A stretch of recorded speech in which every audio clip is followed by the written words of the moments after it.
एक खून माफ हो जाए तो मैं तुम्हारा ही हत्या करूंगा। ऐसा कहते हुए आपने कभी न कभी, कहीं न कहीं, किसी न किसी को कहते हुए सुना होगा। यदि रियल लाइफ में नहीं सुना होगा तो फिल्मों में सुना होगा।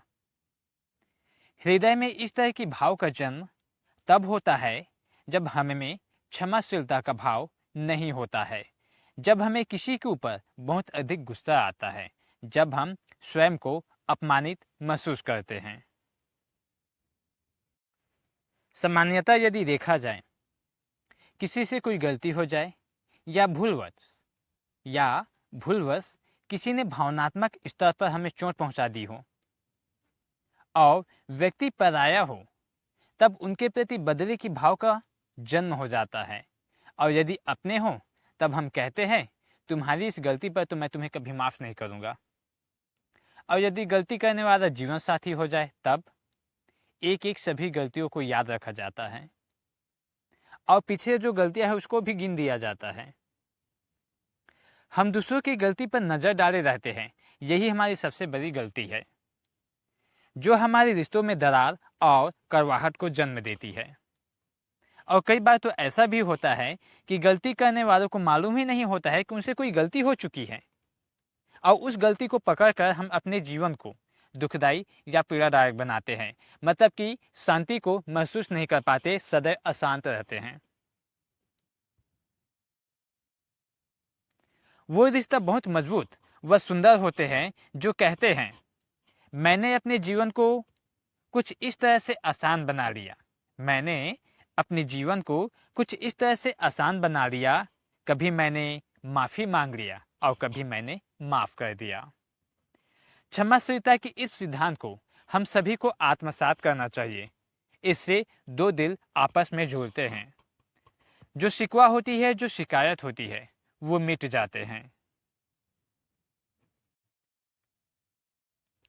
रामायण का वह प्रसंग आप सभी ने तो सुना ही होगा, जिसमें माता सीता के निवेदन पर प्रभु श्री राम हिरण को पकड़ने के लिए हिरण के पीछे चले जाते हैं। और कुछ समय गुजर जाने के बाद माता सीता और लक्ष्मण को जंगल में आवाज सुनाई देती है, सीता मेरी सहायता करो। जंगल में गुंजती हुई उस आवाज को सुनकर माता सीता अपने देवर लक्ष्मण से निवेदन करती है कि जाओ और जाकर अपने भैया की मदद करो। संभवतः उन्हें सहायता की आवश्यकता है, किंतु लक्ष्मण अपने भाभी के इस निवेदन को अस्वीकार कर देते हैं। लक्ष्मण सुनो, कोई है, मेरी सहायता करो का स्वर दूसरी बार सुनाई देते हैं। लक्ष्मण और माता सीता दोनों विलग्न हो जाते हैं। माता सीता और लक्ष्मण दोनों विलग्न हो जाते हैं, जिसे सुनकर माता सीता ने कहा मैं तुम्हें आदेश देती हूँ, निर्देश देती हूँ, प्रार्थना करती हूँ, जाओ और जाकर अपने भाई को बचा लो। मुझे लग रहा है कि वे निश्चित ही किसी संकट में हैं। माता सीता के आदेश को लक्ष्मण अब भी अस्वीकार करते हैं। कोई तो मेरी सहायता करो, दूर से फिर से चिल्लाने की आवाज आती है। वे तुम्हारे भ्राता ही है जो हमें सहायता के लिए पुकार रहे हैं, तुम कुछ करते क्यों नहीं हो? सीता चिल्लाई, मैं जानती हूं कि अब चूंकि राम यहाँ पर नहीं है, तुम सोच रहे होंगे कि तुम मुझे अपने लिए प्राप्त कर दोगे, तुम सारा राज्य भी अपने लिए चाहते होंगे। माता सीता जानती थी कि वह कह रहे हैं सत्य नहीं है। लक्ष्मण तो राम के लिए कुछ भी कर सकते हैं, लेकिन वह उनसे एक प्रतिक्रिया चाहती थी। लक्ष्मण ने अपने पांव के निकट जमीन पर नजर गड़ाते हुए दुख से अपनी गर्दन नीचे झुका ली।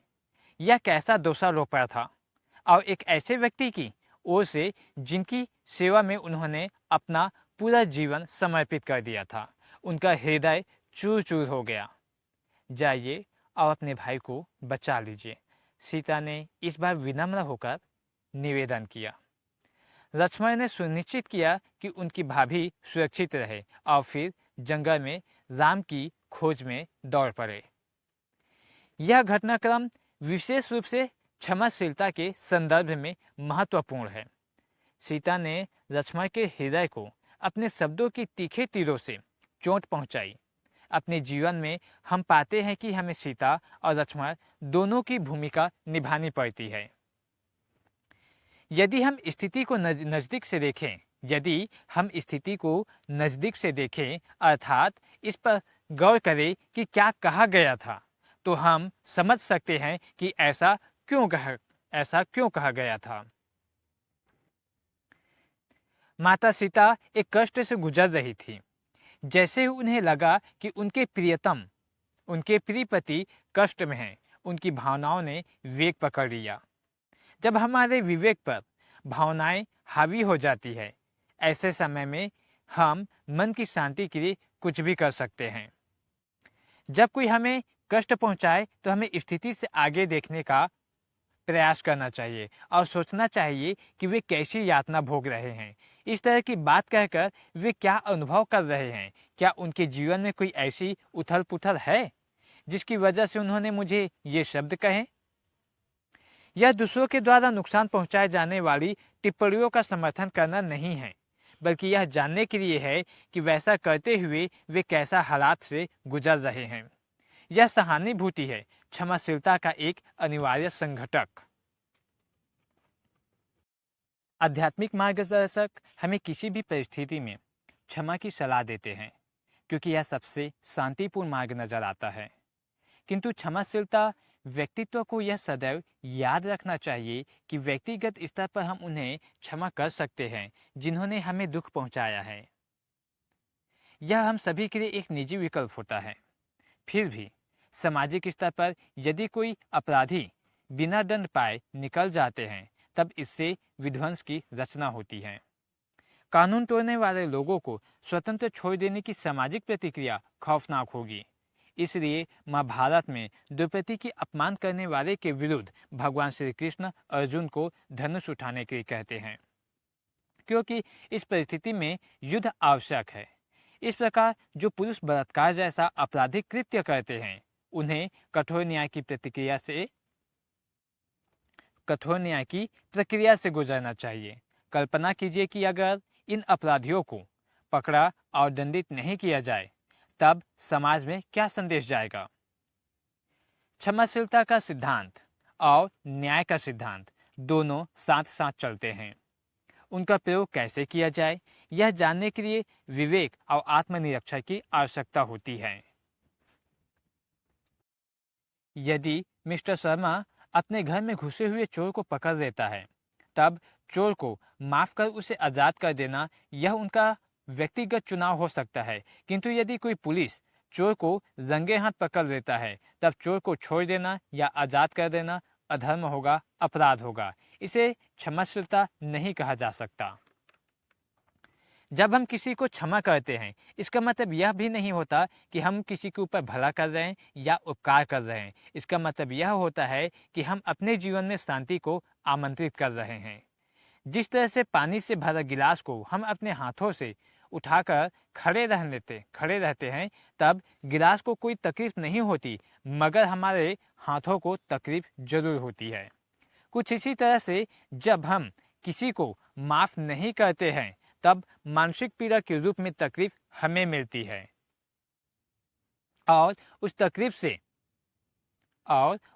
से उस मानसिक पीड़ा से मुक्ति हमें वर्तमान में तभी मिलती है जब हम उस व्यक्ति को माफ कर देते हैं जिसने हमें हर्ट किया है, जिसने हमें तकलीफ दिया है। माफ़ी के योग्य नहीं होने के बावजूद भी हमें उन्हें माफ़ कर देना चाहिए।